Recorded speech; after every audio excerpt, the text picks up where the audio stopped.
एक ही variable 100 values को कैसे स्टोर करवा सकता है। Hi coders and my dear students, welcome back to my channel code with वंस। इस वीडियो में हम लोग एरेज को पढ़ने वाले हैं, जो सबसे इंपॉर्टेंट पार्ट है सी प्रोग्रामिंग या डेटा स्ट्रक्चर्स के पॉइंट ऑफ व्यू से।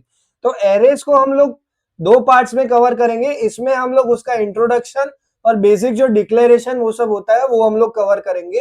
तो अगर आपने पिछले वीडियोस नहीं देखे हैं जो कंट्रोल स्ट्रक्चर्स पे था, तो आप वो वीडियो चेकआउट कर सकते हो। आप सीरीज को इजीली यहाँ पे फॉलो अप कर पाओगे। ठीक है, तो मैं डिस्क्रिप्शन और ऊपर आई बटन पे उनका लिंक दे दूंगा, आप वहां से जाके चेकआउट कर सकते हो। तो विदाउट वेस्टिंग एनी टाइम हम लोग ये वीडियो को स्टार्ट कर लेते हैं। तो देखो, एरेज क्या होता है, मैं आपको सबसे पहले उसका इंट्रोडक्शन दे देता हूँ। What is an array? अब एरे क्या होता है? Basically it's an container. Array is a container that is used to store multiple values inside a single variable. अब देखो, आप लोगों ने अभी तक वेरिएबल क्रिएट किया हुआ है। एक वेरिएबल आप क्रिएट करोगे, उसमें एक वैल्यू आप स्टोर करवाओगे। लेकिन एरे क्या है? बेसिकली एक कंटेनर है, एक वेरिएबल है जिसके अंदर आप एक से ज्यादा वैल्यूज को स्टोर करवा सकते हो। ठीक है, सिंपल सा एरे का काम ये है। तो देखो, अ नॉर्मल वेरिएबल, जैसा कि मैंने यहाँ लिखा हुआ है, स्टोर्स वन वैल्यू, ये उसका सिंटेक्स है। हम लोग डेटा टाइप लिखते हैं, वेरिएबल का नाम, और इज इक्वल टू के राइट साइड में हम लोग वैल्यू को असाइन करते हैं। ठीक है, अभी तक हम लोगों ने वेरिएबल को कुछ इस तरह से पढ़ा हुआ है। इसमें क्या होगा, ए के अंदर मैं सिर्फ एक ही वैल्यू स्टोर करवा सकता हूँ। लेकिन if we want to store many values of same type in one variable, तो हम लोग एरे को यूज करते हैं। सिंपल सा कहने का मतलब ये है। ठीक है, अगर आपको एक से ज्यादा वैल्यूज सिमिलर टाइप की स्टोर करवानी है तो आप एरे स्ट्रक्चर को यूज कर सकते हो। ठीक है, वो क्या है? एक कंटेनर है जिसमें आप multiple values of similar type को सेव कर सकते हो। ठीक है, मैंने आपको एग्जांपल के साथ दिखा दिया। अब देखो, क्यों हमें एरेज यूज करने चाहिए, आपको समझ में आ ही गया होगा, लेकिन फिर भी हम लोग पढ़ लेते हैं कि एरेज का इंपॉर्टेंस क्या है।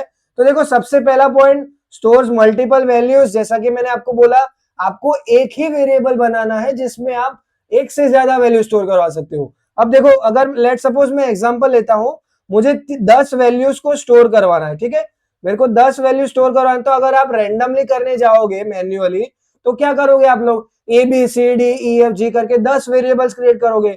10 वेरिएबल को फिर आप प्रिंट करवाओगे तो 10 प्रिंटर स्टेटमेंट बनेंगी। तो कितना लंबा कोड हो जाएगा और कितना टाइम वेस्ट होगा आपका। उससे अच्छा आप क्या करोगे, मान लो आपने ARR नाम से एक वेरिएबल बना दिया जो कि आपका एरे है, और एरेज के अंदर ही आप लोग 10 से 10 वैल्यूज को साथ में स्टोर कर दोगे।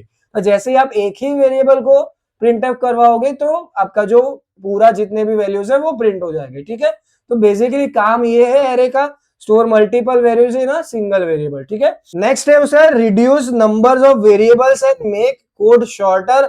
अब मैंने आपको एग्जांपल के साथ दिखा दिया, एक ही वेरिएबल होगा तो आपका कोड भी छोटा हो जाएगा 10 वेरिएबल की जगह।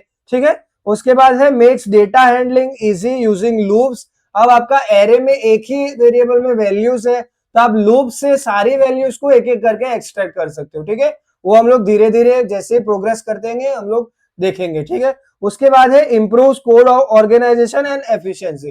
कोड की जो ऑर्गेनाइजेशन है और एफिशिएंसी है वो भी कहीं ना कहीं इंक्रीज हो जाएगी। ठीक है, तो ये इंपॉर्टेंस था एरेस का। अब हम लोग उसका डिक्लेरेशन और इनिशियलाइजेशन देख लेते हैं कि किस तरह से आप लोग उसको डिक्लेयर करोगे। डिक्लेयर का मतलब आप किस तरह से सिस्टम को बताओगे कि मैंने ये एरे क्रिएट किया है, और इनिशियलाइज का मतलब आप उसमें कौन सी वैल्यूज को ऐड करना चाहोगे। ठीक है, वो होता है declaration and initialisation.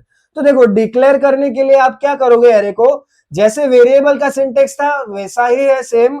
Data type आपको लिखना है, उसके बाद एरे का नाम लिखना है, ये नाम आप कुछ भी यहाँ पे लिख सकते हो, और आपको लिखना है 2 स्क्वायर ब्रैकेट में साइज। अब एरे को डिनोट करने का मेथड क्या है? Square brackets. जब भी आप स्क्वायर ब्रैकेट की प्रोग्रामिंग में बात करोगे तो कहीं ना कहीं एरेज की बात हो रही है। ठीक है, आप ऐसा समझ सकते हो। तो ये एक सिंटेक्स है, मैंने यहाँ पे एग्जांपल लिया हुआ है, आप लोगों ने देखा डेटा टाइप इंटीजर टाइप का एरे होगा। ARR मैंने वेरिएबल जो कि एरे का नाम लिया हुआ है, और मैंने स्क्वायर ब्रैकेट में 5 वैल्यू लिखी हुई। मतलब क्या कि ये मेरी साइज है, तो 5 साइज का एक एरे बनेगा, उसका मतलब मैं 5 वैल्यूज कोई भी इंसर्ट करवा सकता हूँ। ठीक है, इस तरह से आपको एरे को डिक्लेयर करना है। अब इनिशियलाइज मैंने आपको बोला कि अब मैं हम लोग वैल्यूज को इंसर्ट करेंगे अंदर। मैंने डिक्लेयर तो कर दिया, देखो मैंने ये डेटा टाइप यहां से डिक्लेयर किया हुआ है, 5 साइज का मेरे एरे है। लेकिन वो खाली है। अब मैं उसके अंदर वैल्यूज डालूंगा, तो वैल्यूज किस तरह से आप डालोगे, आप लोग डेटा टाइप लिखोगे, एरे का नाम, साइज आप लोगों ने लिख दिया, और इज इक्वल टू के राइट साइड में आप कर्ली ब्रैकेट के अंदर अपनी वैल्यूज को कॉमा करके लिखोगे। ठीक है, तो देखो मैंने यहाँ पे एग्जांपल लिया हुआ है, इंटीजर मैंने लिखा है, एरे की साइज, और इज इक्वल टू के राइट साइड में मैं यहाँ पे कर्ली ब्रैकेट्स में अपनी वैल्यूज दे रहा हूँ। तो कॉमा करके आप कोई भी वैल्यूज दे सकते हो यहाँ पे। तो कुछ इस तरह से एरे को डिक्लेयर इनिशियलाइज करते हैं। मैंने आपको एरे का इंट्रोडक्शन दे दिया, क्या एरे है और क्या उसका इंपॉर्टेंस है। अब इसका जो कोड और सब कुछ होगा वो हम लोग नेक्स्ट वीडियो में देखेंगे। तो अगर आपको वीडियो अच्छा लगा हो, आप एक लाइक कर सकते हो, शेयर कीजिए अपने दोस्तों के साथ, और एक सब्सक्राइब भी जरूर कर सकते हो। तो मिलते हैं अगले वीडियो में, तब तक के लिए टेक केयर।